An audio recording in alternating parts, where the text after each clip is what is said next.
Thank you for coming to our live member forum today. It'll also be playing at 2 and 4, and more people will be able to see it each month. First, let's talk about scams. Last month, I gave a pretty long presentation at the member forum on scams, and they haven't gone away. So there are telephone scams, which I'm sure you experience daily. The best thing you can do is hang up and do not engage. If you are suspicious or it sounds good in any way, hang up. Mail scams continue. You will not win the sweepstakes, particularly if you did not enter, but don't enter. The way that sweepstakes scams begin is with a small payment of about $29, and then you have engaged in a business relationship with that company, and they will try to get more money from you, starting in small denominations and going up to $20,000 or $30,000. Internet scams are prevalent.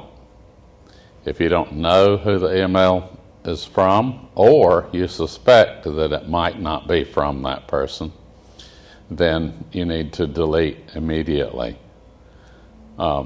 People now are receiving email scams that look like they're from a friend. They'll look exactly like an email number, or they'll have address, or they'll have something very similar. Always take a look at it and be ready to delete. If somebody really wants you to get something, they'll contact you again. And also now texts even are scamming. And then one of the scariest ones is the live scam, where someone approaches you in the grocery store or pharmacy parking lot and attempts to befriend you. It can also happen in the grocery store at the checkout counter, where they will familiarize themselves with you and continue to ask questions. Don't accept help, and have your car key with your alarm ready, that if you suspect anyone approaching you, just go ahead and set the car alarm off, and that way most people will veer away, and you can act like, oops, I did it by accident. So those are only some of the ways that scams are out there, and they continue to be prevalent. So I will talk about it every month, but hopefully shorter and shorter. Okay, some big events coming up. August the 3rd, this coming Tuesday at 10 a.m., the design team from V and the design team from J Banks, who are going to be doing the refurbishment of the clubhouse, will be presenting the design concept for the Clubhouse Refurbishment Committee and the Board of Directors. So we'll see this and let them know if they're on the right track. And then soon the schematics and pricing will be coming. On Thursday, August the 12th, at 11 a.m., Joy Lawson, our Director of Lifestyle Services, will be presenting our community app, all of its functions, asking questions, taking ideas, etc., and prizes will be given. So if you need any help with the app, or you haven't used the app, or you're interested in the app in any way, come to that meeting and you'll be enlightened. On August 19th, David Burke of Burke's Pharmacy will be here, and he'll be discussing shingles, not roof shingles, but the disease shingles, and the shingles vaccine, on how it may or may not be covered by your health insurance, whether you should or should not receive the vaccine, and providing a lot more information related to this prevalent disease and the potential of the vaccine. Because it's coming up soon, we'll be providing flyers, and it'll be on Touchtown and also on the community app.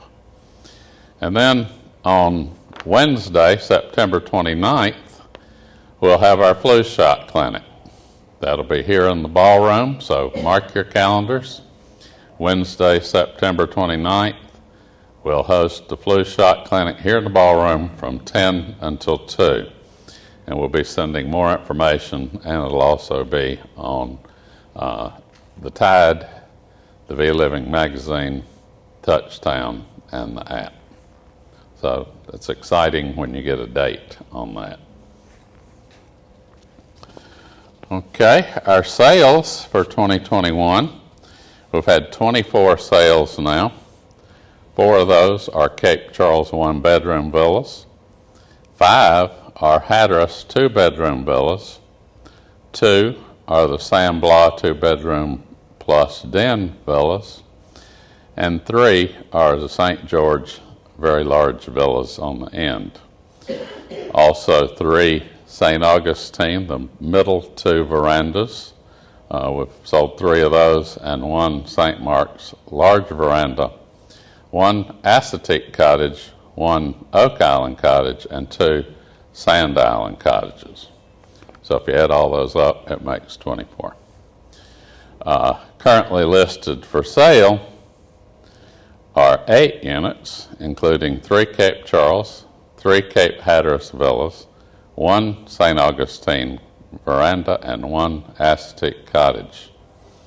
We have 14 wait lists from the June marketing event, which is very promising, and we continue to do multitudes of direct email and waitlist cultivation through emails and e-blasts. The Lifeline pendants will be completed this week. We are working our way down Freshwater. We're almost there. The ballroom AV system, and this is not it. This is the last time you'll see this rig, except in the club room or in the private dining room. They are coming in tomorrow to complete some configuration, and then we'll be doing a lot of training and testing the system so that as many people as we can get know about how to do it. I want to be last. The window and power washing of the villas is continuing. They have delays from time to time due to rain, but that's continuing. If you see them just hose down around your window and leave, that's when they're power washing. Next, they'll take your screens out and do your windows. So, curb your enthusiasm when they get there with the hose. The V Facility Services team is developing an annual structural integrity checklist to be added to our TMA system, which is where all of our maintenance orders go in and all of our regular maintenance updates go. And that will be to make sure that the structural integrity is checked thoroughly every year. This is in response to the recent disaster in South Florida, where that community had been well aware of any failings for a long time, but couldn't figure out how to pay for them. So we want to be sure we stay ahead of anything like that. Most concerns, I think, on the island are for buildings over 5 stories, but we're going to go ahead and check all the buildings that our company is associated with. The DHEC state surveyors have been on the campus for several days now.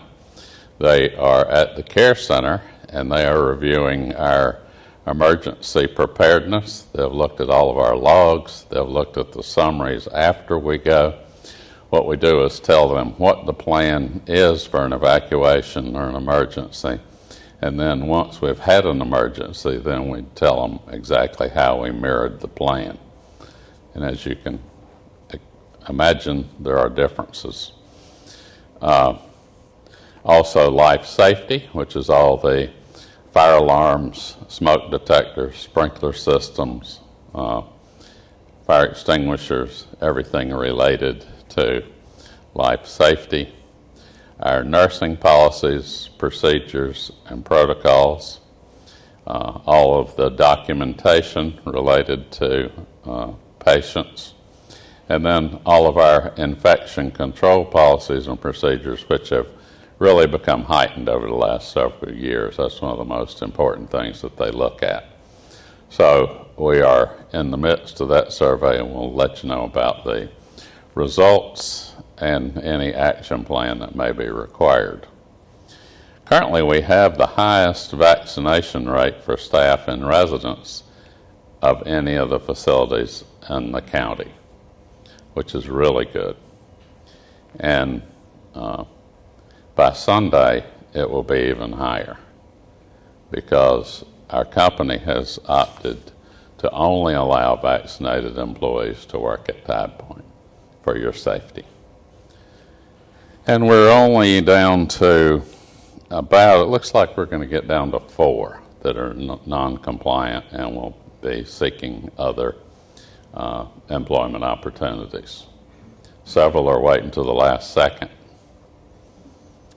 but are more promising every day. Any staff that travel internationally are going to require quarantine and testing upon their return. Usually 14 days, maybe down to 10. Now I'm not sure, it might go back up. And while we're talking about that, we ask you to remain nimble. We may have to go backwards a little bit to phase 2,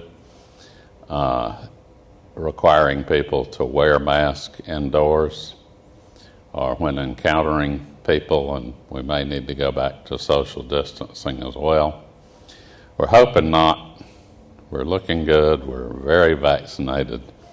Everybody appears to be well, but we want to also make sure that nobody gets sick. So we'll continue to follow guidance and consensus, and then keep you posted on that. I know you're missing my alert medias.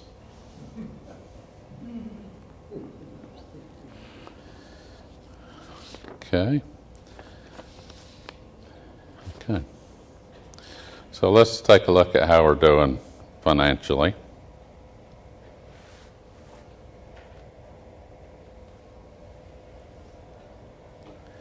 Okay.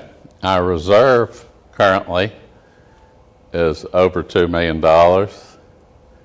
We have investments in money markets, CDs, etc. And we gained about $10,000 in interest for the year to date. Okay, from the reserve, our expenditures during June, we replaced 3 air conditioning units. We distributed 75 of the Lifeline pendants. We had some door and mostly window replacement, and then roof replacements for 2 units. They were cottages. Elevator repair, and that's a combination of the cottages and veranda and some of the public areas. And then some driveway and some landscaping work that had to be done. So our total expenditures for June were $106,000. Any questions about that?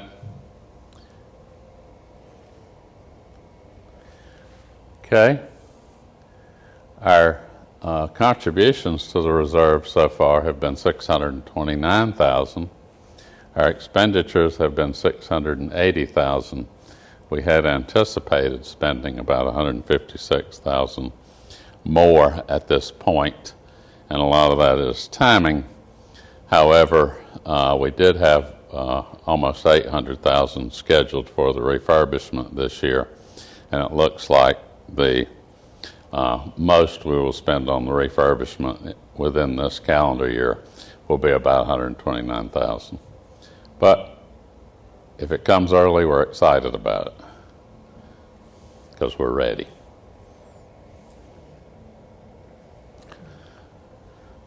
Okay, this is our treasurer's report. Here's where we are at this point. Our revenue has been strong. I think only about $50,000 of the revenue is wine, the variance. Our contributions to the reserve have been greater than anticipated due to the revenue.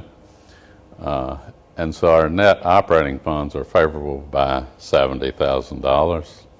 Our expenses have exceeded the budget by $61,000, and you'll be able to see where the major areas are in that.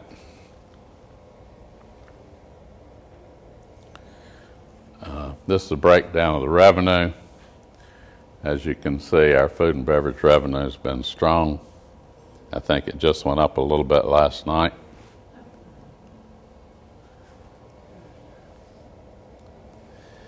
And then this is our expenses by department. As you can see, in our food expense is the largest variance that we're experiencing. We are doing all kinds of things that I won't tell you about to make your food still be good, still be wonderful, and get it contained within the budget. The supply chain for food is all over the board at this point, but we're making all attempts to use multiple purveyors in order to get those under control. The other large area of variances in maintenance.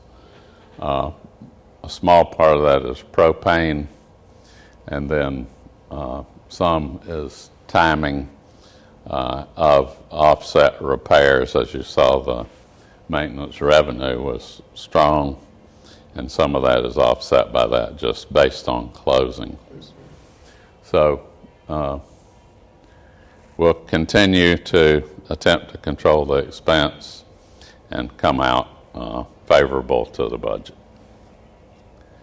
Okay, any questions about the financials? Anything worrying you more than me?